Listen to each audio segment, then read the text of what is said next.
আমার গলাটা টিপে খুব জোরে গলাটা টিপে ধরেছে। আমি নিঃশ্বাস নিতে পারছি না। আমি ঝাড়া মারা দিয়ে উঠলাম, উঠে আমাকে মারতে হতে ফট করে আমার মেয়ের মাথার চুলের মুঠিটা ধরেছে আর মারছে। তো ও কি করেছে, কান্না করতে করতে গিয়ে ওর বাবাকে ফোন করেছে, বাবা তুমি তাড়াতাড়ি আসো, আমাকে নিয়ে যাও।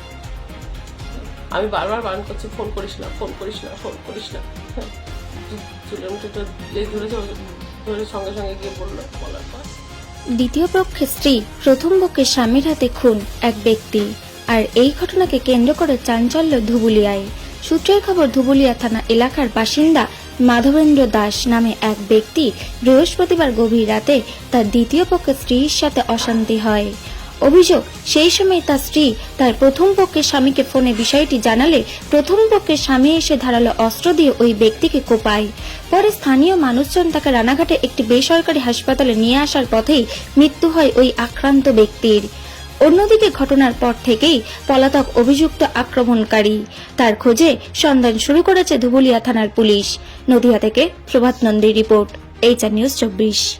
কালকে দেখেছিলাম প্রথমে বাড়িতে ঝামেলা হয়, ঝামেলা হতে হতে তারপরে আমি আর যাই, গিয়ে বলি যে ঝামেলা করিস না, চুপচাপ থাকার পরেও কিছু চুপচাপ হয়ে গেল ওরা।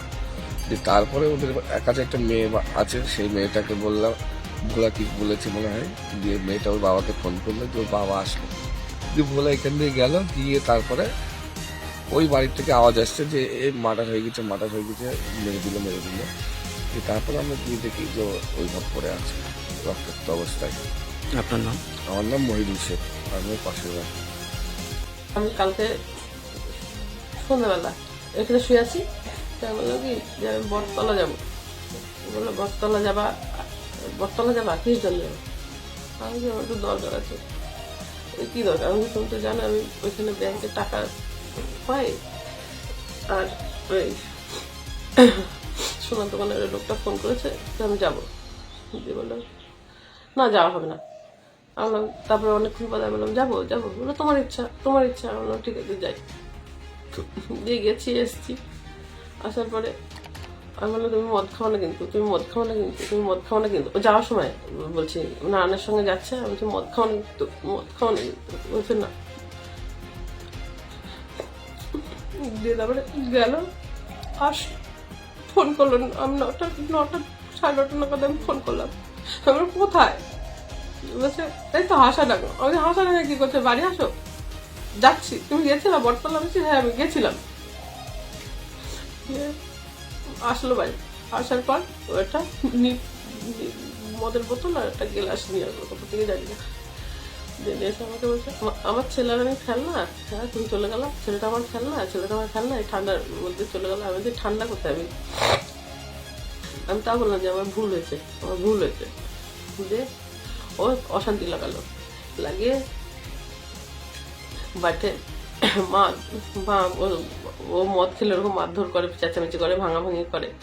যে ওই বাড়ির আমি সেখানে বসে কান্না করছি। ওই বাড়ির দিদি আর দাদা আসলো, দিয়ে বলছে এই চলো ওইদিকে চলো, আমাদের বাড়ির দিকে চলো।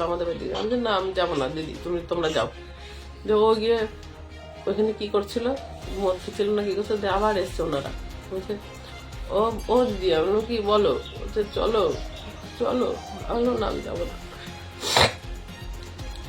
আমি গেলাম না। দিয়ে ও আবার এসে এই কথা ওই কথা সেই কথা বলেই যাচ্ছে, গালাগালি দিচ্ছে, আমাকে গালাগালি দিচ্ছে, মেয়েকে গালাগালি দিচ্ছে। বলছি তুমি আমাকে গালাগালি দিচ্ছ, তো মেয়েকে কেন দিচ্ছ? বলছে তোর মেয়ে এই করে ওই করে সেই করে। আমার 11 বছর বয়স, 11+ বয়স, বুঝলাম মেয়ের। যে বলছে যে ও হোটেলে গেছে, ওকে নারায়ণ বলেছে, ওই নিয়ে অশান্তি।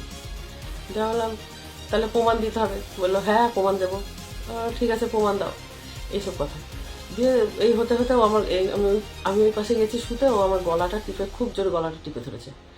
দিয়ে আমি নিঃশ্বাস নিতে পারছি না। দিয়ে আমি ঝাড়া মারা দিয়ে উঠলাম, উঠে আবার আসলো ওই দিদি, ওই দাদাকে ডেকে নিয়ে আসলো।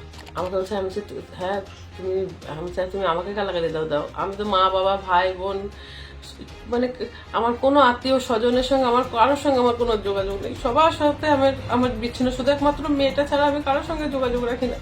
ওকে ছাড়তে পারি না, তাই দিয়ে ও ও ও আমাকে বলছে কি, ওঠো ওঠো ওঠো। আমি বলছি না, আমি উঠবো না, আমি উঠবো না। যে ওই পাশের ঘরে আমার মেয়ে ঘুমাচ্ছিল, ওই গোর মধ্যে গিয়ে দড়াম দড়াম করে লাথি মারছে। আমি তখন উঠে গেছি। আমি তো তুমি ওইখানে লাথি, এখন তুই কি করে উঠলি বলে ও সেই আমাকে যাচ্ছে তাই ভাবে মারলো। দিয়ে মারার পর যে ওই বাড়ির দাদা দিদি ওরা সব আসলো, যে কি শুরু করছিস ভোলা, তুই এত মুখের ভাষা তোর খারাপ, হ্যাঁ এত বাজে তোর মুখের ভাষা, এরকম করছে।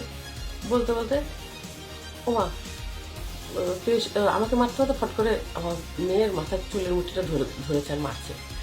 ও কি করেছে, কান্না করতে করতে গিয়ে ওর বাবাকে ফোন করেছে, বাবা তুমি তাড়াতাড়ি আসো, আমাকে নিয়ে যাও। আমি বারবার বারণ করছি, ফোন করিস না, ফোন করিস না, ফোন করিস না। হ্যাঁ, চুলের মুঠিটা যেই ধরেছে, ধরে সঙ্গে সঙ্গে গিয়ে বলার পর দিয়ে ওই নিতে আসার পর বলছে আমাকে নিতে আসছে, আমি চলে যাচ্ছি। আমি আবার ওই পাশের বাড়ির বউটাকে বলছি একটু যাও, আসতে গেছে। আমি ভেবেছি ও মেয়েও ভাবেনি যে ওরম করবে, বলছে আমি চলে গেলাম। আমি বলছি যা। তার 10-15 মিনিট বাদে আমি আবার ফোন করেছি, আমি বলছি এবার চলে গেছিস? বলছে মা দেখো, এই বললাম। দিয়ে তারপরে আমি এখানে হলো, আমি পিঙ্কি দিকে ডাকলাম, পিঙ্কি দিকে ডেকে আমি বললাম পিঙ্কি দি মহিদুল দাকে একটু রাস্তায় পাঠাও না, ভোলাও ও হ্যাঁ হ্যাঁ ভোলাও হচ্ছে গিয়ে রাস্তায় মনে হয়। বললো না ভোলা ঘরে। আমি বললাম ওর তাহলে ঠিক আছে। তখন আমি তখন বাথরুমে গেলাম, গিয়ে এসে দেখি এবার যাচ্ছে। আমি পিঙ্কি বাথরুম থেকে বেরিয়েছি, পিঙ্কি দিদি আমাকে বলছে আমাদের বাড়ি আসো। আমি বলছি মা মহিদুলদাকে আর রোহনকে পাঠাও না, ওদের বাড়িতে গিয়ে আমি বলছি একটু পাঠাও না, আর আমার মেয়ের নাম্বারটা একটু ফোন করো না, বলো না বাড়ি চলে যেতে। মহিদুলদা ওই পিঙ্কি দি বললো যে পেশি ফোনটা ধরেছে, পেশি ফোন থেকে কান থেকে ফোনটা কেড়ে নিয়ে বলছে, তখন বলছে মহিদুলদার বউ বলছে তুমি চলে যাও, এখানে এসো না, অশান্তি বাড়িও না, আপনি জানতো বলছে, শুনছেই না। তারই মধ্যে আমি মহিদুলদার ছেলেকে পাঠাতে আমি গিয়ে মহিদুলদার বউ এসে আমাকে খবর দিচ্ছে যে এই ব্যাপার, পম্পা তাড়াতাড়ি চল। কি দিয়ে মেরেছিল? আমি তো সেসব কিছুই জানি না, কি দিয়ে মেরেছে আমি জানি না, কিন্তু মেরেছে ওই মানে ধারালো অস্ত্র দিয়ে কোনো কিছু দিয়ে? হ্যাঁ। কি আর যে মেরেছিল তার নামটা কি? চঞ্চল রায়। আর যার গায়ে আঘাতটা করছে তার নাম কি? মাধবেন্দ্র দাস। তার বয়স কেমন হবে? 35। কি করতেন উনি? ব্যবসা করি। আপনার নাম? পম্পা দাস। আপনি কি হন? পুনরায়।